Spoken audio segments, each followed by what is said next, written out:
A mí me toca la responsabilidad de presentar a mi colega, compatriota y compañero de actividades, el doctor Armando José Urdaneta Montiel. El doctor Armando tiene un postdoctorado en Integración y Desarrollo de América Latina de la Universidad Rafael Belloso Chacín. Tiene un doctorado en Ciencias Económicas en la Universidad del Zulia y también un doctorado en Ciencias Gerenciales de la Universidad Rafael Belloso Chacín. El doctor Armando tiene una maestría en telemática de la Universidad Rafael Belloso Chacín, una maestría en gerencia empresarial de la misma universidad y es ingeniero en computación también de la Universidad Rafael Belloso Chacín. El doctor Armando es profesor del doctorado en Ciencias Económicas de la Facultad de Ciencias Económicas y Sociales de la Universidad del Zulia y actualmente es el coordinador de la carrera de Economía de la Universidad Metropolitana del Ecuador, sede Machala. Ha sido docente de pregrado y posgrado en diversas universidades públicas y privadas, tanto en Venezuela como en Ecuador. Ha dado conferencias en congresos y simposios nacionales e internacionales y es autor y coautor de muchos capítulos de libros, artículos regionales y de la corriente principal de investigación. El doctor Armando José Urdaneta Montiel va a disertar sobre la temática, el título de su ponencia se llama Estudio de la percepción de calidad de servicios públicos en la ciudad de Machala, Ecuador. Bienvenido, doctor Armando, los micrófonos son suyos. Adelante. Bueno, buenas tardes a todos. Gracias por darme esta oportunidad. Saludo al alma mater, hermana y amiga de la ciudad de Machala, a la Universidad Técnica de Machala y a todos los estudiantes y demás profesores y autoridades. Bueno, para mí es muy placentero estar con ustedes hoy en la tarde y compartir un poquito de lo que uno sabe, ¿no? Y un trabajo que venimos elaborando tres profesores, el profesor Juan Gabriel López Vera, el profesor Manuel Victorio Borguchi García y mi persona. Nosotros, este es un estudio bastante completo que vamos de lo macro a lo micro. Obviamente,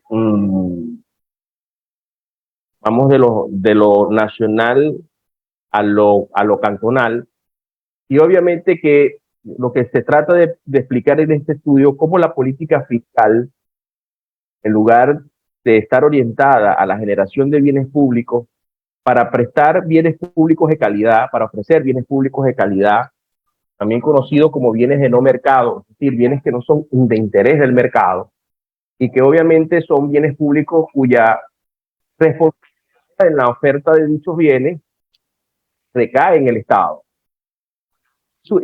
Y precisamente es el Estado el que debe proveerlo porque es una función indelegable del Estado. No obstante, en nuestras economías, lamentablemente, nuestros estadistas están más preocupados por las próximas elecciones que por las próximas generaciones. Entonces se preocupan más por una política fiscal asistencialista de carácter oclocrático que por una política fiscal generadora de bienes públicos que complemente, ¿verdad?, las condiciones de mercado para mejorar la productividad, por ejemplo, del sector productivo privado, y obviamente para proveer aquellos bienes que son necesarios para la economía y que no son de interés para el mercado.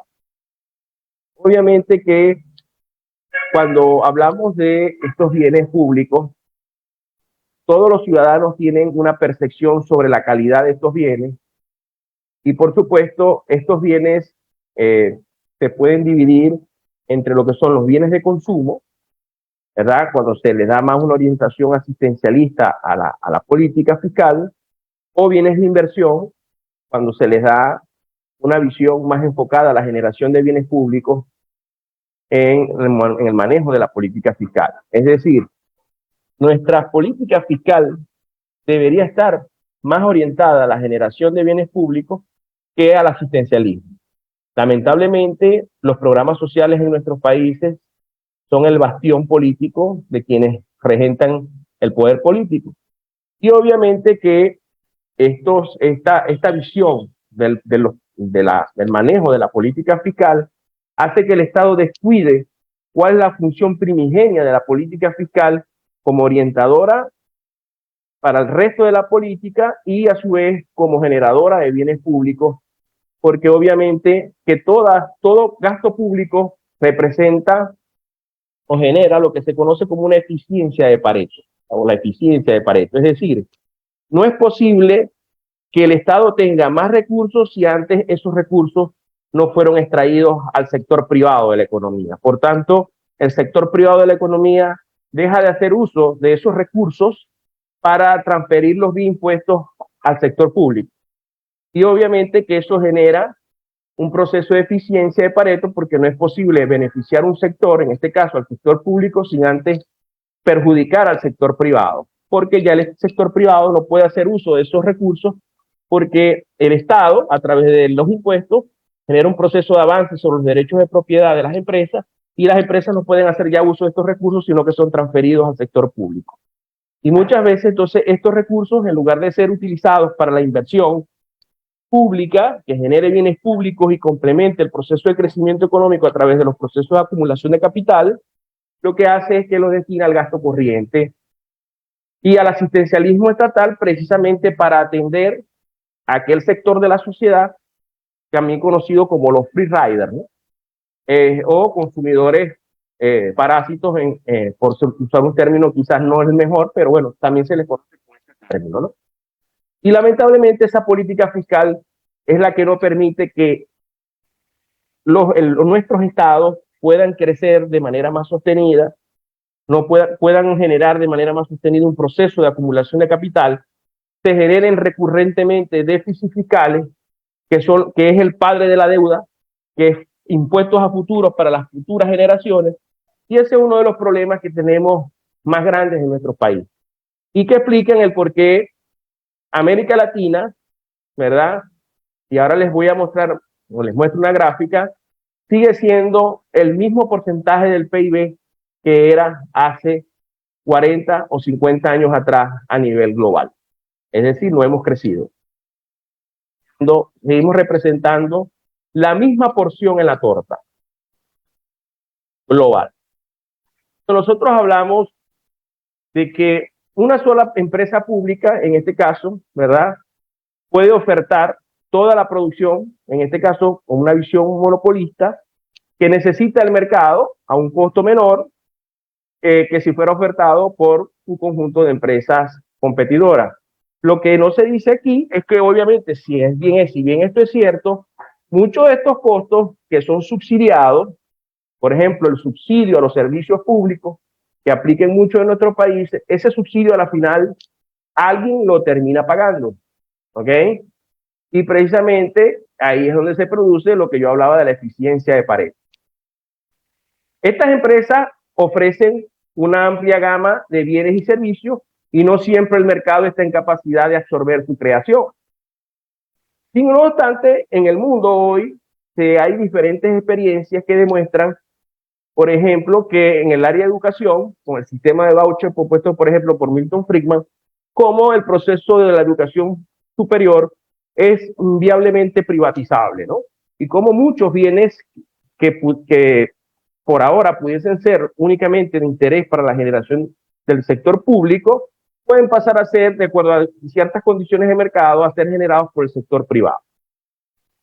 Entonces, nuestra realidad, esta generación de bienes públicos, obviamente, los gobiernos asumen una responsabilidad, ¿verdad? Y no muchas veces no tienen la capacidad para asumir los costos de determinados bienes públicos por la vía del endeudamiento, y el sector privado no le es rentable prestar estos servicios y su sostenibilidad es problemática, ¿no? Entonces, obviamente, claro, esto ocurre cuando buena parte del gasto, en lugar de ser destinado al gasto en inversión pública para la generación de bienes públicos, se orienta al gasto corriente, al gasto asistencialista, una visión asistencialista de la política fiscal y, por supuesto, no, los recursos remanentes para destinarlos a la inversión pública son cada vez menores. Y vamos a ver algunos ejemplos ahora. Entonces, el gobierno obviamente acepta la práctica de free rider, ¿verdad? Y asume y a su vez esta presencia es asumida por el sector privado. Porque a la final, cuando alguien hace uso de un bien público y no paga por el uso de ese bien público, porque no es contribuyente al sistema, porque representa una carga fiscal para el Estado, obviamente que quien termina asumiendo el costo de la depreciación de ese bien público a través del mantenimiento o la creación de nuevos bienes públicos para expandir la atención hacia la ciudadanía es el sector privado, impactando con ello negativamente la utilidad de las empresas, porque en la medida que el Estado aumenta la base imponible para obtener una mayor recaudación, en esa misma medida la disponibilidad de las utilidades disponibles por parte de las empresas después de impuestos es cada vez menor. Eso se traduce en menor reinversión de utilidades y en un factor limitante del crecimiento económico. La evidencia demuestra que la productividad marginal del capital en el sector público es mucho menor que la productividad marginal de capital en el sector privado. Por ende, cuando se define recursos desde el sector privado, que por lo general tiene una productividad marginal del capital mucho más elevada que el sector público, se está generando limitantes al proceso de acumulación de capital y se está generando, por supuesto, limitantes al proceso de crecimiento económico. Tenemos que tener en claro que para que las economías puedan ser prósperas y puedan proveer a sus ciudadanos de bienes públicos de calidad, es necesario un crecimiento económico sostenido. Y eso depende de dos factores fundamentales que explican buena parte del proceso de crecimiento a través del proceso de acumulación de capital. El primero tiene que ver con el ahorro, ¿verdad? Y el segundo, el ahorro de la economía, y el segundo tiene que ver con la depreciación del estado de capital existente. En la medida que el ahorro se hace cada vez menor, porque al haber déficit por parte del sector público, producto de asumir estos free riders, producto de generar cargas fiscales crecientes, ¿verdad? Obviamente, en esa misma medida la economía se ahorra menos, y si se ahorra menos, se invierte menos, y si se invierte menos, se crece menos. Y en lugar de haber incluso procesos de acumulación, se generan procesos de desacumulación, como ocurrió en el Ecuador, con datos de la Penn World Table, desde el año 83 hasta el año 2000, que durante ese periodo en el Ecuador se dio un proceso de desacumulación de capital. Posterior al año 2000, comienza un proceso de recuperación. No obstante, en términos de todo el capital por trabajador, no se ha podido alcanzar los niveles al cierre del año 2019 que se tenían en el año 1983. Entonces, por supuesto, esto es consecuencia de que se manejan presupuestos públicos demasiado flexibles, con una visión procíclica, es decir, mientras más ingresa, más se gasta, en lugar de hacerlo de manera contracíclica, es decir, en épocas de expansión, aumentar el nivel de ahorro del sector público para posteriormente, en épocas de desaceleración y, por supuesto, de recesión, haya un proceso de inversión pública que permita que ese proceso de desaceleración y recuperación, su impacto sea lo más leve posible, ¿no? Entonces, se traen consecuencias como esta. Por eso, el objetivo de este trabajo es determinar la relación entre la política fiscal y los distintos niveles de gobierno y su impacto en la percepción ciudadana acerca de la calidad de los bienes y servicios públicos. Es importante decir que estos bienes públicos son divisibles, ¿ok? Porque no se pueden fraccionar. Obviamente, no son rivalizables, porque el uso que haga una persona de él no impide que otra de manera simultánea pueda hacer el mismo uso de ese bien, y no son excluibles porque no se puede prohibir o impedir su usufructo por usuarios actuales y potenciales, ¿no? Entonces los mercados permiten, en este caso, la asignación de recursos y existen momentos en los que las soluciones de mercado no son satisfactorias y obviamente por eso acude, o el Estado tiene como función la prestación y la creación de estos bienes públicos, que no son de interés para el mercado. Obviamente que existen también los fallos del mercado, así como existen los fallos del Estado. La teoría económica explica claramente que las razones por las que el Estado interviene en la economía son tres. Primero, el estado de bienestar, ¿verdad? La garantía del estado de bienestar. El segundo, la redistribución más eficiente del ingreso. Y tercero, los fallos del mercado. América Latina, en América Latina, lejos de haberse dado un estado de bienestar en nuestros últimos tiempos, los niveles de desigualdad social han crecido. Y han crecido por la alta intervención del Estado en todas las esferas de interés nacional, en especial los altos niveles de intervención en la economía, que se han conformado a través de modelos de planificación indicativa, que han decantado en modelos de capitalismo de Estado, mercantilismo estatal, que lejos de generar una mayor redistribución del ingreso, América Latina, y aquí les muestro un ejemplo para que tengamos claro eso.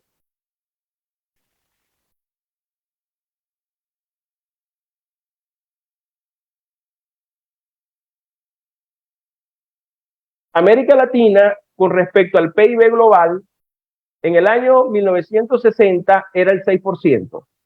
Hoy es menos, al cierre del 2020, es menos del 6%.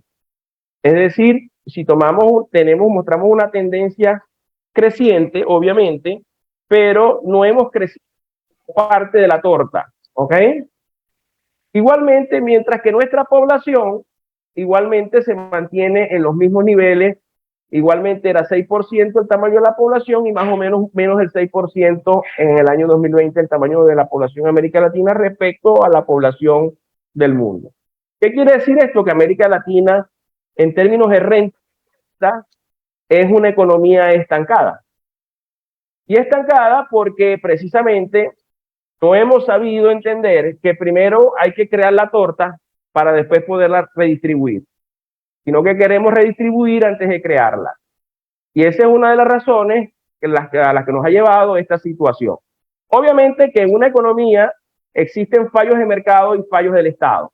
Si a mí me preguntan cuál de los dos es mejor, si los fallos del mercado o los fallos del Estado, yo prefiero los fallos del mercado ante los fallos del Estado. Porque cuando se producen los fallos del mercado, se particularizan las pérdidas por parte de quienes asumen las decisiones erróneas del mercado. Ahora, cuando se producen los fallos del Estado, ¿verdad? Las pérdidas se distribuyen socialmente hacia el resto de la población, bien impuestos, y el error del ejercicio de la política lo terminan pagando los ciudadanos con mayores impuestos presentes y futuros, porque el endeudamiento es un impuesto a la futura generación. Entonces, cuando el Estado interviene, delimita los derechos de propiedad, ¿verdad? Y obviamente que eso es uno de los problemas que más genera la intervención estatal. ¿Con qué finalidad lo hace? Bueno, para garantizar el cumplimiento de los contratos y establecer mecanismos eficientes de control. Pero lo que terminan es generando eso. Fuertes límites a los derechos de propiedad, delimita los derechos de propiedad o limita los derechos de propiedad y genera, cuando en la medida que hace más la base imponible crece, como está ocurriendo en el Ecuador, donde el crecimiento de la recaudación anual en términos reales es mayor al crecimiento de la renta real. Un trabajo que nosotros hicimos que se llama Dimensión del Sector Público en el Ecuador, que está publicado en la revista Innova. Nosotros demostramos cómo el crecimiento en los últimos 20 años en el Ecuador, luego de la dolarización, el crecimiento de la recaudación ha sido superior al crecimiento de la renta. ¿Okay? Esto implica que esto es uno de los factores limitantes al crecimiento de la economía ecuatoriana. Entonces, el mercado puede restringir la producción de bienes, la ampliación a más consumidores, significa un crecimiento en costo marginal y reducción de lo esperado, ¿no? Y obviamente que el Estado comenzará con la dotación de bienes sobre la brecha que el mercado no está en capacidad de ofertar. Entonces, obviamente que los consumidores, dentro de sus cestas de consumo, tienen lo que son los bienes de consumo privado y los bienes de consumo público o colectivo, ¿no? Por supuesto, los provistos por el mercado y los segundos también están provistos, en este caso, por el mercado, pero a través del Estado, ¿no? Entonces, en la medida que se destinan mayores recursos al consumo de bienes públicos, en esa misma medida se destinan menos recursos al consumo de bienes privados. Entonces debe haber un equilibrio entre ambas, ¿no? Para no generar ese proceso de eficiencia de Pareto donde el beneficio de uno perjudica a otros, ¿no? Y por supuesto, las preferencias entran entonces a jugar, las preferencias ordinales de consumo, donde se busca maximizar la función de producción de bienes de consumo ordinario y colectivo para mejorar el bienestar de una persona, lo que ya hablaba yo, de la eficiencia de Pareto, a costo de otra, ¿no? Y aquí es algo muy importante que nosotros tenemos que entender. En estos días yo lo explicaba en una conferencia, que cuando yo digo que yo tengo derecho a la educación, que tengo derecho a la salud, que tengo derecho a X, Y, Z, ¿verdad? Lo que yo estoy diciendo es que yo tengo derecho a que otro me pague la educación, a que otro me pague la salud, a que otro me pague mi seguridad. ¿Por qué? Porque todos esos bienes públicos le cuestan plata al Estado. Plata la pagan los contribuyentes. Obviamente, los contribuyentes son los que generan la riqueza. Y en la medida que yo parto del erróneo concepto de que donde hay una necesidad, nace un derecho, y a su vez esas necesidades sabemos que son infinitas y los recursos son escasos, que es donde entra en conjunción la ciencia económica, precisamente para poder hacer uso eficiente de esos recursos, debemos entender que no hay entonces presupuesto público que soporte la atención de todas esas necesidades sin que en la medida que beneficie a un sector de la sociedad no perjudique al otro sector que es el que genera la riqueza. Y esa es una de las razones que explica por qué en América Latina la visión de nuestros empresarios es netamente cortoplacista y no a largo plazo, porque precisamente cada día hay más avances sobre los derechos de propiedad, porque tenemos que entender que en términos de renta no hemos crecido. Y si no hemos crecido es precisamente porque los incentivos para la generación de riqueza son cada vez más restringidos por la intervención del Estado.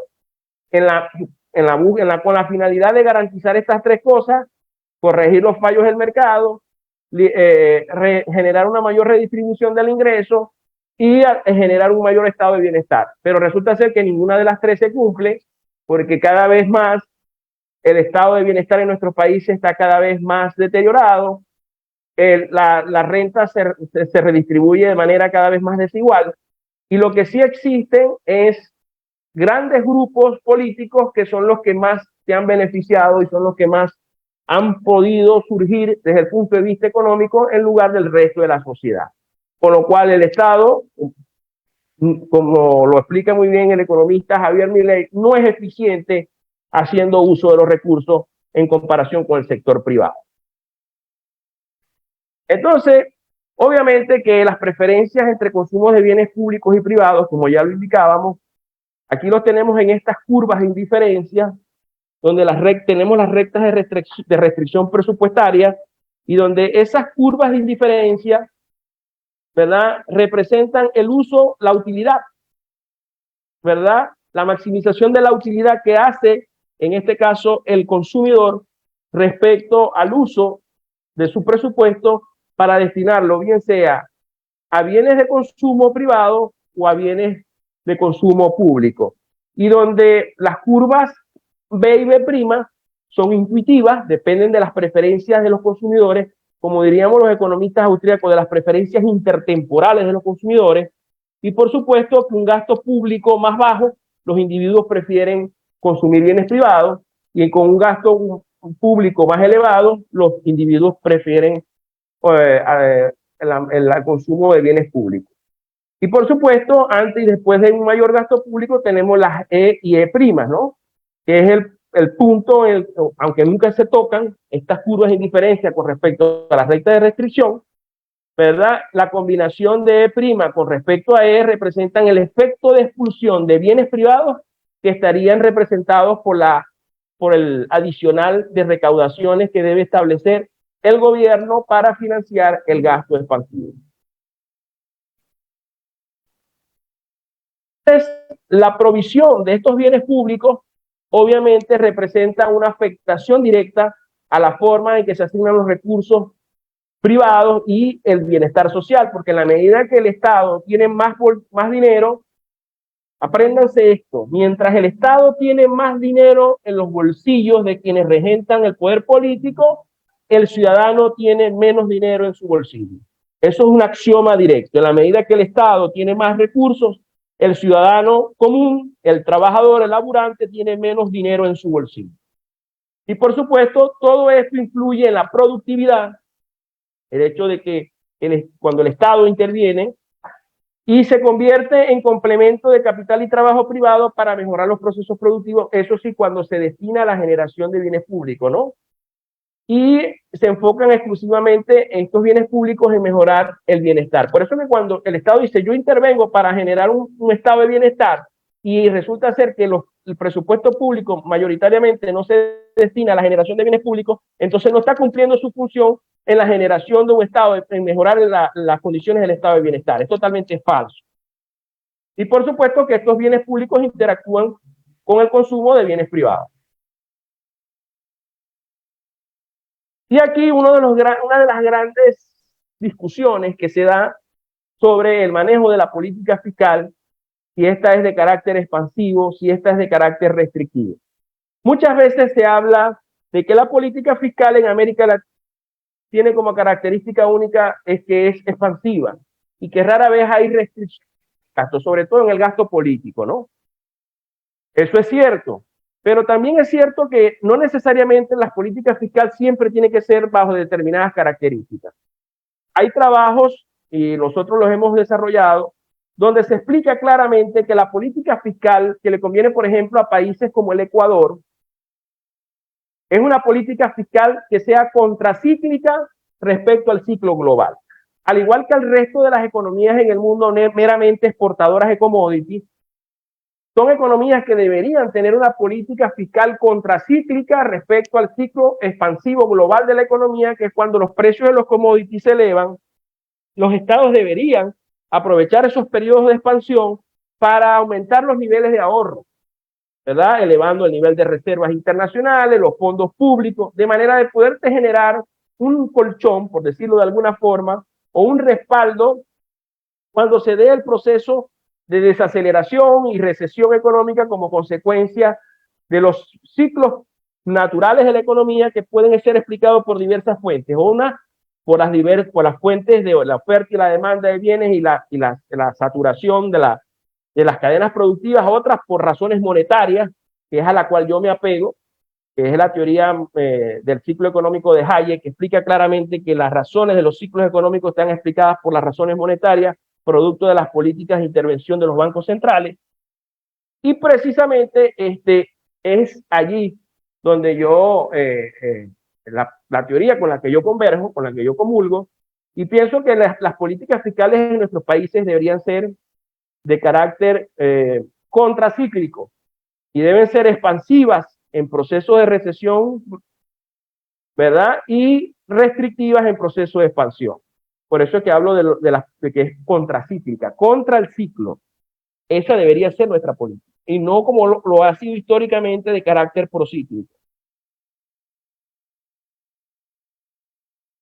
Entonces, obviamente que estos estímulos procíclicos, ¿verdad? En épocas de abundancia económica, el gasto se expande, se va más allá de los ingresos tributarios, se genera déficit.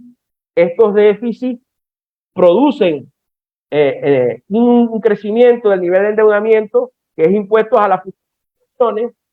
Obviamente, se disminuye la presión impositiva y se reduce el gasto. Esto en el caso de la época, en el caso de los estímulos procíclicos, ¿no? En el caso de los contracíclicos sería, en época de abundancia se reduce el gasto con miras a generar un fondo de ahorro para contingencia y se incrementa moderadamente el esquema tributario, ¿no? Por supuesto, sigo recomendando en épocas de abundancia las políticas contracíclicas y en épocas de crisis económica las políticas procíclicas, las políticas también contracíclicas, pero en este caso baja moderada de los impuestos y se usa el dinero ahorrado para hacer frente a las necesidades más imperantes de gasto público. En pocas palabras, estas deberían ser las políticas desde mi punto de vista ideales, ¿verdad? Para nuestros países, con una visión de la política meramente contracíclica, tanto en épocas de abundancia como en épocas de crisis económica. Lamentablemente, en nuestros países lo que ha imperado es esta la política. Y por eso es que no dotamos a nuestra población de una calidad de servicios públicos acordes con las necesidades, porque precisamente estamos destinados a manejar este tipo de políticas que desde mi punto de vista son, y de los investigadores que estamos, son erradas, ¿no? Obviamente que la ejecución de la política fiscal debe ser de uso coordinado de estímulos procíclicos y contracíclicos, y esto permite que la generación de bienes públicos atractivos para la sociedad y que apuntalen la innovación y la diversificación productiva, ¿no? Ahora, la calidad de estos bienes y servicios públicos depende del precio, las certificaciones, la publicidad, la experiencia de uso y la retroalimentación de los grupos de interés. Y por supuesto, los parámetros para evaluar, en este caso, la calidad de los bienes y servicios públicos dependen básicamente de tres fuentes, que son las demandas altamente estacionales, ¿verdad? Las perspectivas morales que evalúan los resultados de la provisión pública y la naturaleza de los recursos públicos para la creación y mantenimiento de servicios públicos. Que este es otro elemento fundamental donde quiero hacer un paréntesis. No se trata de crear carreteras, aceras, parques, edificios públicos, no es puentes, crear o construir por construir, sino que tenemos que cuando se crea un bien público hay que proyectar a futuro cómo va a ser la reposición de la depreciación de ese bien público, porque buena parte de la inversión pública también se hace ineficiente, porque acuérdense que la inversión tiene dos componentes. La inversión bruta tiene la inversión neta, que es la que permite realmente generar procesos de acumulación de capital, y está la depreciación del stock de capital existente o de los bienes públicos existentes, que precisamente lo que hace es, esa depreciación lo que hace es reponer la depreciación del stock de capital, más no crea nuevo stock de capital. Y esa es una de las cosas que hay que entender para poder entender por qué muchas veces los procesos de inversión pública no son eficientes, no contribuyen al proceso de acumulación de capital, porque precisamente, por ejemplo, el Ecuador, que recientemente un país donde hubo mucha inversión pública, carreteras, puentes, autopistas, parques, escuelas, eso hay que reconocerlo, no se puede dejar de reconocer. El problema ahora es cómo sostengo yo ahora toda esa infraestructura de bienes públicos. ¿Cómo repongo yo la depreciación de todos esos bienes públicos si no es a través de un proceso donde el uso de esos bienes tiene que tener un costo para quienes los usan? Porque entonces a la final toda la inversión pública se va a la reposición, en el mantenimiento y no en la creación de nuevos bienes. Y la población crece y las demandas crecen. Entonces la dotación se hace insuficiente.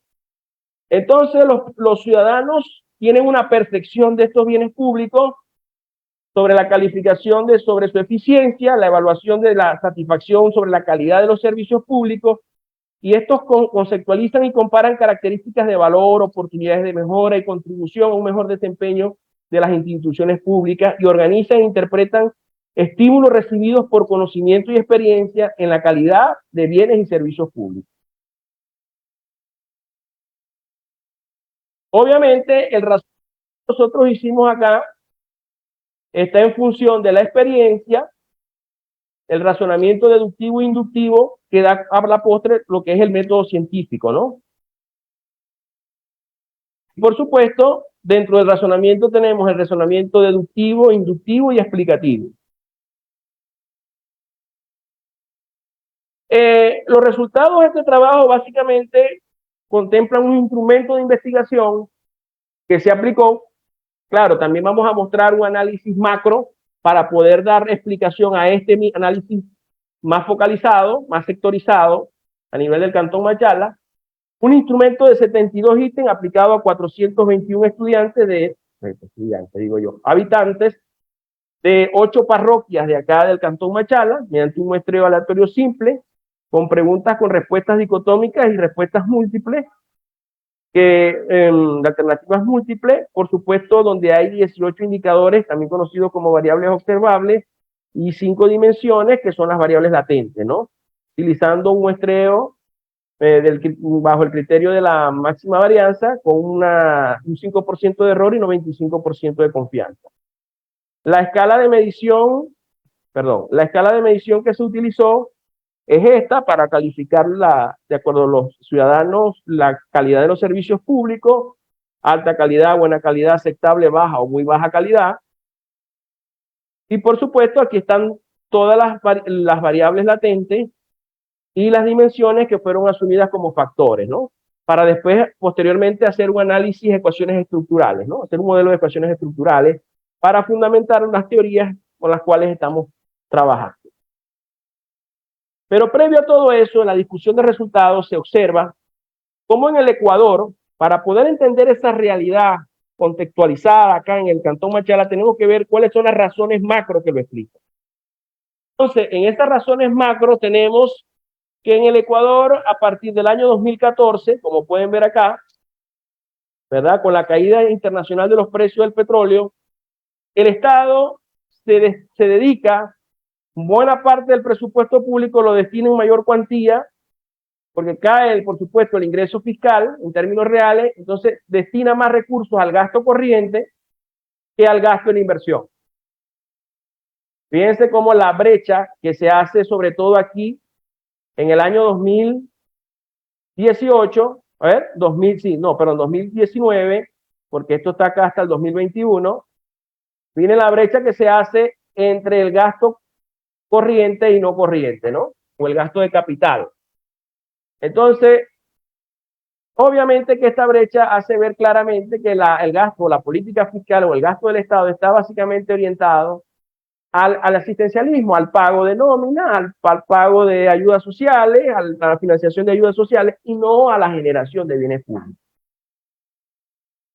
Si nos vamos a cuáles son las razones por las cuales el Estado ecuatoriano opta por esa decisión, está básicamente porque ha asumido una política fiscal a partir del año 2008 o 2007, se asume una política fiscal totalmente errada. ¿Ok?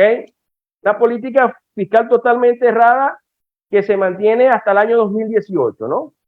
Y que luego en el año 2000, claro, por supuesto, a partir del año 2017 se intentan hacer algunas correcciones. Pero como podemos ver, las barras de color rojo son el crecimiento de las variaciones del gasto del gobierno respecto al PIB y, por supuesto, las variaciones del gasto del gobierno y las variaciones del gasto de la red, el color azul. ¿Qué quiere decir esto? Que a partir del año 2007, del gasto del gobierno comienza a ser muy superior al crecimiento de la renta real de la economía. Eso es lo que ha generado como consecuencia, ¿verdad? Es que a partir, precisamente, déjame cerrar acá, a partir del año 2000, si lo vemos acá, 2011, a ver, sí, a partir del año 2009,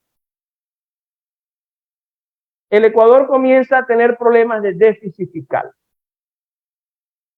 Las barras de color verde. Cosa que no ocurría antes, donde había superávit fiscal, antes del año 2009. ¿Ok? Y fíjense cómo el ingreso que está en color azul y el gasto que está en color rojo están prácticamente colineales, ¿no? Siempre el ingreso por encima del gasto. Y esto evitaba que el país se endeudara ostensiblemente y que obviamente hubiese disciplina fiscal, y por eso que el país tuvo un crecimiento sostenido en ese periodo sin haber entrado todavía en auge el crecimiento internacional de los precios del petróleo. Posteriormente, en 2009, comienza a aparecer el déficit Y este déficit fiscal, ¿verdad? Que luego lo que hago es que focalizo aquí más todavía, se mantiene hasta el año 2020. Las mediciones que nosotros tenemos acá, en el año 2016 se llega a tener déficits fiscales casi en el orden de los más de 6.000 millones de dólares americanos, y esto hace que la deuda externa del Ecuador se dispare. Como pueden ver aquí, la línea azul es el que está con respecto al eje del lado izquierdo. La deuda en el Ecuador en el año 2009 era aproximadamente menos de 10.000 millones de dólares. Luego, en el año 2020, llegó a estar alrededor de los casi 45.000 millones de dólares. Fíjense acá, estoy hablando de la línea azul. Porque las barras son las variaciones de la deuda, ¿ok? En términos absolutos. Como pueden ver, la deuda, mientras que en este periodo de acá hubo una disminución de los niveles de endeudamiento externo, posterior al año 2009, que es cuando aumenta el gasto por encima, crece el gasto por encima del crecimiento de la renta, aparece el déficit, es cuando se dispara la deuda en el Ecuador.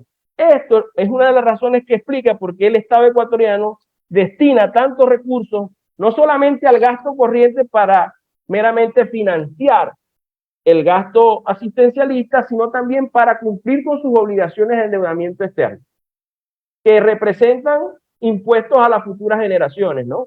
En eso tenemos que estar claros. Y obviamente, esto es lo que hace que se le haya destinado a los GAT municipales, que no representan más del 21% del presupuesto público nacional, la tarea de la inversión pública. Es decir, el Estado se deslinda de la inversión pública y se la transfiere en mayor cuantía. No quiere decir que el Estado Nacional no haga inversión pública, por supuesto que sí lo hace, se la destina a los GAT municipales, ¿no? Claro, esto debido a todo lo que es el cuerpo legal, la estructura legal, el marco constitucional, la ley de presupuesto nacional del Ecuador y todas estas leyes que reglamentan el manejo del presupuesto, ¿no? Pero obviamente que recae más en los GAT. Pero como pudimos ver ahorita aquí, ¿verdad? Cómo ha caído ostensiblemente el gasto en inversión, o el gasto no corriente, o el gasto de capital, y cómo ha crecido el gasto corriente.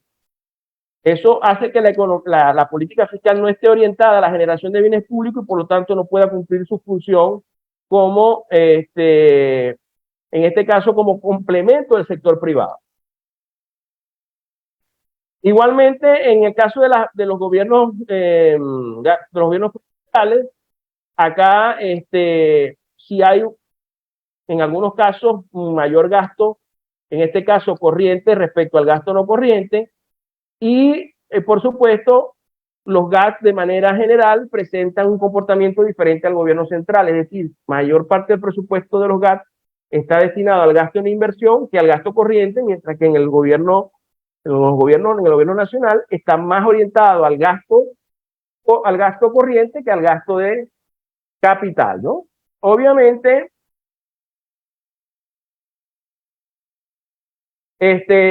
¿cómo puede entonces entenderse estos resultados divergentes entre los gobiernos provincial y municipal? Bueno, aquí tenemos las tres matrices. La primera matriz tiene que ver con la cobertura de servicios a la ciudadanía. Los gobiernos provinciales no tienen las mismas funciones que los municipales, de manera que pueden gestionar un presupuesto más orientado a la provisión de bienes estructurales. La segunda matriz es que la estructura orgánica del gobierno provincial y municipal, dadas las funciones burocráticas que recaen sobre los municipios, deben tener una fuerte carga de gastos corrientes en lo que respecta a las nóminas, dietas y honorarios. Entonces aquí tienen la explicación del por qué buena parte del gasto hacia dónde se va, ¿no? Nóminas, dietas y honorarios, en lugar de la generación de bienes públicos. Y por supuesto, la tercera matriz tiene que ver con la caracterización territorial de las municipalidades con respecto a los gobiernos provinciales. Esta mayor cercanía con la colectividad les incentiva a concentrar una mayor porción importante de recursos para acciones y planes que apuntalen a un sostenimiento de un ciclo político. Entonces, obviamente que la política fiscal en América Latina debe superar la brecha tributaria. Más que superar la brecha tributaria, tiene que haber un crecimiento acorde de la base imponible con el crecimiento de la renta real y tiene que haber un crecimiento acorde de la recaudación y de la presión impositiva con respecto a los niveles de productividad. Tiene que haber una correlación entre el aumento o los niveles de productividad y los niveles de presión fiscal y tributaria. Y por supuesto, la construcción de un sistema presupuestario más efectivo y la creación de mecanismos de evaluación del gasto, ¿no? Que es la calidad del gasto, que no debería ser tan marcado como lo que yo les acabo de mostrar. Más destinado al gasto asistencialista que al gasto de inversión para la generación de bienes públicos. Entonces, esta situación se produce porque, bueno, a partir del 2014, como ya yo lo señalaba, se produce la caída de los precios internacionales, entonces los gobiernos priorizan, no solamente el Ecuador, sino América Latina, priorizan e incrementan el gasto de corriente sobre el gasto de capital, al cual disminuyen, ¿no? Y por supuesto, la desinversión pública no permite generar la cantidad de nuevos bienes y servicios públicos de las necesidades de la población y el mercado, ¿no? Y por eso es que para los ciudadanos del Cantón Machala, como pueden ver, el primer anillo, ¿verdad?, que tenemos acá, representa la puntuación máxima, es decir, bienes de alta calidad.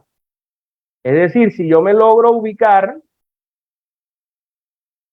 ¿verdad?, en esta zona, es porque la calidad de los bienes que se presta por parte de las instituciones públicas es de alta calidad, de muy alta calidad, de mediana calidad, de baja calidad. Básicamente, este sería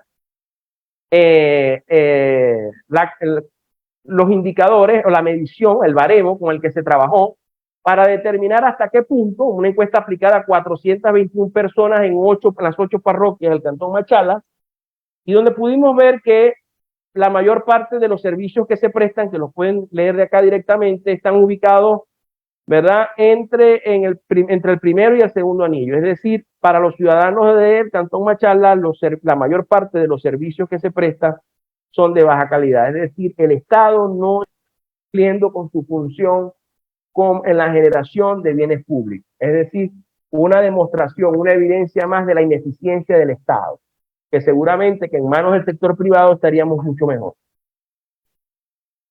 Si nos vamos aquí a las variables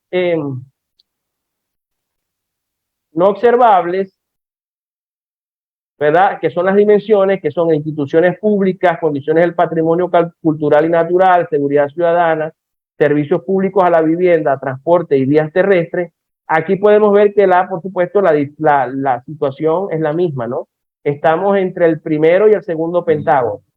Estas dimensiones oscilan entre los pentágonos 1 y 2, percepción ciudadana sobre la calidad de las instituciones públicas, servicios públicos a la vivienda, seguridad ciudadana, condiciones del patrimonio cultural y natural, sistemas de transporte público y vías terrestres interurbanas es baja. La evaluación es baja debido a la falta de inversión pública.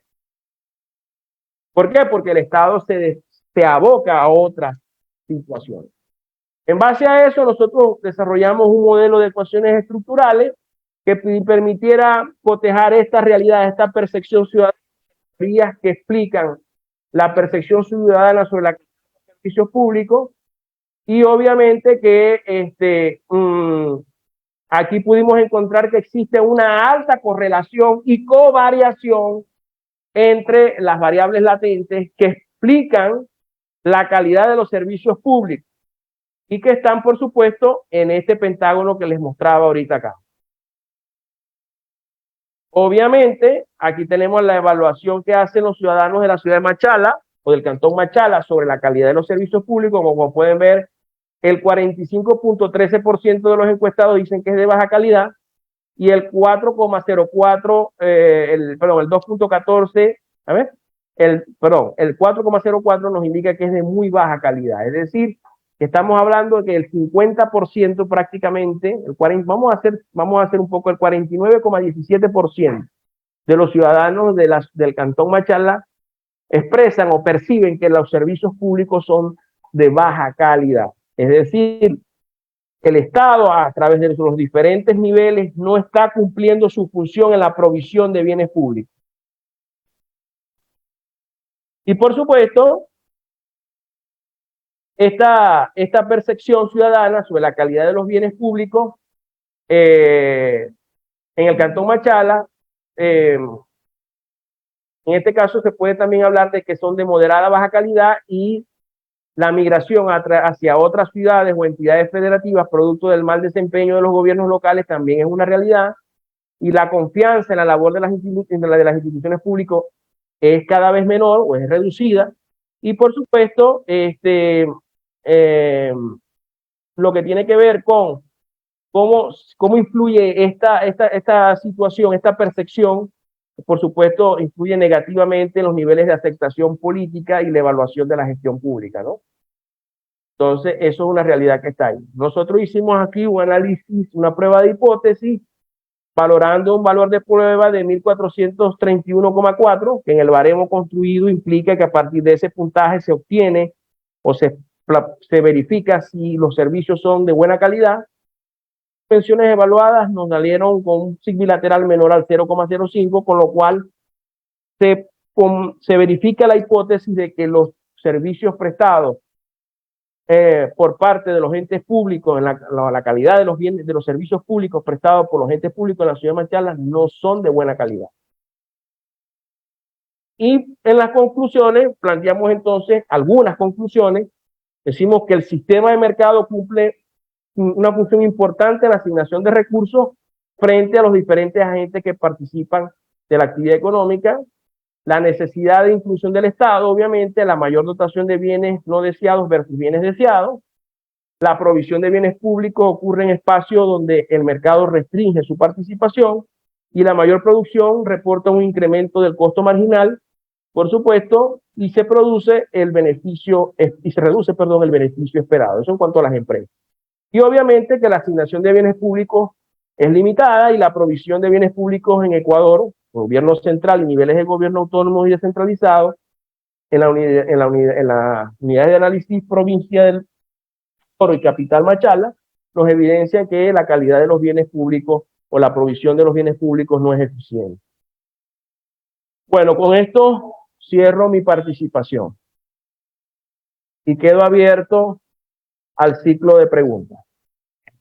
Muchísimas gracias, doctor Armando Urdaneta, por esta disertación. De verdad, estudio de la percepción de calidad de servicios públicos en la ciudad de Machala, Ecuador. Excelente exposición.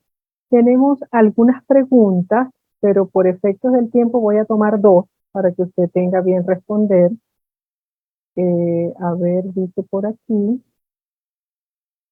¿Cómo en América Latina, perdón, esta no vamos con esta, cómo es posible financiar el suministro de los bienes públicos bajo un déficit cuando no existe una base de riqueza que pueda ser afectada por impuestos, por ejemplo, como el impuesto sobre la renta? O sea, ¿cómo financiar ese suministro de bienes públicos? Mira, el detalle es el siguiente. Hay una cosa que se llama la dimensión del gasto y hay otra que se llama la calidad del gasto. ¿Ok? La dimensión del gasto tiene que ver con el monto, el tamaño del presupuesto público. ¿Ok? Cómo el Estado toma ese presupuesto o las dimensiones del presupuesto respecto al tamaño total de la economía. ¿Ok? Y otro tiene que ver cómo está estructurado ese presupuesto, que es la calidad. ¿Qué es lo que pasa en la mayor parte de nuestros países? Hay un estudio del Banco Interamericano de Desarrollo que habla sobre la ineficiencia técnica del gasto en América Latina. Es en la región con la eficiencia del gasto más alta del mundo, 4% del PIB. Es decir, que nuestros estados no son eficientes en el manejo de las finanzas públicas. ¿Ok? Por consiguiente, no solamente en dimensión, sino en calidad, en la estructura del gasto. ¿Ok? Entonces, ¿qué pasa? Pero ver en las gráficas, la mayor parte de los recursos se destinan al gasto corriente y no a la inversión pública. Entonces, si tú no destinas mayor cantidad de recursos a la inversión pública para la generación de bienes públicos y corregir los fallos del mercado, mediante la dotación de bienes no mercado, como también se le llama, entonces tú no puedes aspirar a que a financiar de manera eficiente todos aquellos bienes públicos que demanda no solamente la ciudadanía, sino el mercado, porque el mercado también se sirve de ello. Y lo otro es la buena cantidad de free rider que hay en nuestros países, es decir, gente que hace uso de los bienes públicos y no paga por ellos, porque tenemos altos niveles de informalidad en nuestras economías, Y entonces obviamente que eso no permite que haya una recaudación más eficiente. Y por supuesto que tampoco hay una correlación entre el nivel de coproductividad de nuestras empresas y el nivel de crecimiento de nuestra renta con respecto a las tasas de crecimiento de la recaudación. Por ejemplo, ¿qué pasa en el Ecuador? Les invito a buscar un artículo que publicamos hace unos 3 años, Dimensión del sector público en el Ecuador. Y publicamos otro artículo que se llama Cumplimiento tributario en el Ecuador. En el primer artículo, en la dimensión del sector público, demostramos cómo la recaudación en el Ecuador en los últimos 20 años crece a un ritmo superior de lo que crece la renta. Y en el segundo artículo demostramos que el ecuatoriano sí tiene cultura tributaria y que sí paga los impuestos. ¿Ok? Lo que pasa es que el Estado no hace uso eficiente, como acabamos de ver, destina mayor gasto o mayor porcentaje del gasto público al asistencialismo, al gasto oclocrático, ¿verdad? Y obviamente, entonces no se puede proveer a la población de bienes públicos de calidad, a la población y al sector empresarial y al mercado en general. Entonces, por eso es que los bienes públicos no son de calidad. Entonces, a eso es lo que tenemos que entender. Qué bien. Doctor, también preguntan aquí, ¿cómo generar estímulos para que el sector privado genere esos bienes públicos necesarios? Bueno, muy sencillo. Mientras Alemania, Francia, antes de la guerra de Ucrania, ¿no? Francia, España, Italia y toda Europa bajó los impuestos, bajó la presión fiscal, producto del post-COVID, ¿verdad? Aquí en América Latina hicimos al revés. Lo que hicimos fue subir los impuestos. Entonces, lejos de contribuir al ejercicio económico, a la creación, al emprendimiento, lo que estamos restringiendo el crecimiento y la creación de nuevos emprendimientos. Tenemos que meternos algo en la cabeza. El Estado, Adam Smith, 1779, exactamente. El origen y causa de la riqueza de las naciones. El Estado no crea riqueza, la destruye.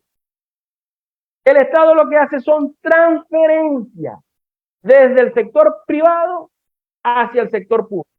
De manera tal que cuando el Estado le está otorgando a usted un beneficio, un subsidio, es porque previamente se lo sacó del bolsillo a alguien más. Entonces, obviamente, que ese alguien más, que es el que crea riqueza, ve coartado los incentivos para seguir generando riqueza. Entonces, lo primero que hay que hacer es tener unos impuestos razonables que crezcan acorde, una presión fiscal razonable que crezca acorde con el crecimiento de la renta real. Y un Estado que se ajuste según la renta real de la economía. Si hay un proceso de contracción económica en el sector privado, el Estado también tiene que contraer el gasto. No puede ser que el sector privado esté en un proceso recesivo y el gasto público mantenga una tendencia creciente. No puede, y es lo que ocurre en nuestro país. Entonces, y por supuesto, como lo dice la eficiencia de Pareto, el concepto de eficiencia de Pareto, no es posible beneficiar a los productores comunitarios del cantón X si antes no le saco del bolsillo a los empresarios del cantón Y. ¿Ok? Eso tenemos que tenerlo más que claro. Doctor, aquí tenemos otra pregunta. Dice uno de los asistentes, ¿somos conscientes de que una economía necesita del bienestar para crecer y desarrollarse? Entonces, ¿solo el estado de bienestar es accesible a resolver los problemas del Estado o existen otros medios que puedan asegurar ese bienestar social y económico de un país? Por supuesto, en la medida que, mire, hay un indicador que se llama índice de libertad económica, que yo los invito, ¿por qué? Porque se llama índice de libertad económica, pero a su vez ese índice está compuesto por un conjunto de subíndices en diferentes áreas, tecnológica, financiera, de desarrollo humano, ambiental, todo. Aquellos países donde el Estado interviene menos son aquellos países donde el decil más bajo de la población es 10 veces más rico que el decil más bajo de la población en nuestro país. Es decir, que la intervención del Estado es uno de los grandes problemas en nuestras economías para poder crear mecanismos propios a través del esfuerzo individual para mejorar nuestra calidad de vida. ¿Ok? Lamentablemente seguimos aportando por la religión del Estado.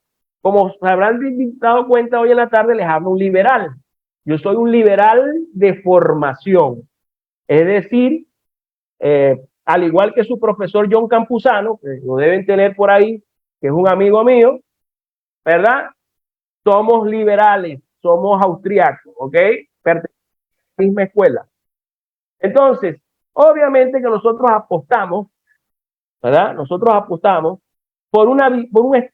busquen el concepto de Estado mínimo de Robert Nozick, ¿ok?